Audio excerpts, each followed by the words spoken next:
সিলেটে বন্যা পরিস্থিতির কিছুটা উন্নতি হয়েছে।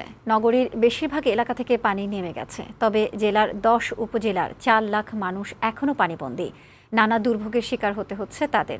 সুরমা ও কুশিয়ারা নদীর পানি ২ এলাকায় বিপদসীমার উপর দিয়ে বইছে। এদিকে সুনামগঞ্জে টানা বৃষ্টিতে তলিয়েছে নিম্নাঞ্চলের অনেক এলাকা। অন্যদিকে মৌলভীবাজারে ২টি উপজেলা নিম্নাঞ্চল এখনও পানির নিচে। সংবাদদাতাদের পাঠানো তথ্য ও চিত্রে খালিদ হাসানের প্রতিবেদন।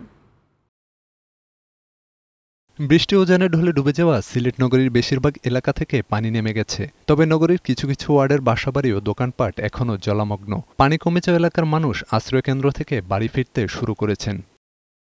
সুরমা ও কুশিয়ারা নদীর পানি ২ এলাকায় বিপদসীমার উপর দিয়ে প্রবাহিত হচ্ছে, তবে জৈন্তাপুর, জকিগঞ্জ, গোয়াইনঘাট, কানাইঘাট, কোম্পানিগঞ্জ, বিয়ানীবাজার ও গোলাপগঞ্জের প্লাবিত এলাকার পানি কিছুটা কমেছে। পানি কমলেও কমেনি মানুষের দুর্ভোগ। এখনও ৪ লাখ মানুষ পানিবন্দী। রাস্তাঘাট ও ফসলের ব্যাপক ক্ষতি হয়েছে। বেড়েছে পানিবাহিত রোগ। ঈদুল আজহার আগে পশুর হাট পানিতে তলিয়ে থাকায় ব্যবসায়ীরা চিন্তিত হয়ে পড়েছেন। এদিকে ২ দিনের টানা বৃষ্টিতে প্লাবিত হয়েছে সুনামগঞ্জের নিম্নাঞ্চলের বেশ কয়েকটি গ্রাম। পানিবন্দী হয়ে পড়েছে ১৫,০০০ মানুষ। বৃষ্টি অব্যাহত থাকলে সুনামগঞ্জে বন্যা পরিস্থিতির অবনতি হতে পারে বলে আশঙ্কা করছে পানি উন্নয়ন বোর্ড। মৌলভীবাজারে বন্যা পরিস্থিতির কোনো পরিবর্তন হয়নি। জুড়ে বড়লেখা উপজেলার নিম্নাঞ্চল এখনও পানির নিচে। ডেস্ক রিপোর্ট, বৈশাখী সংবাদ।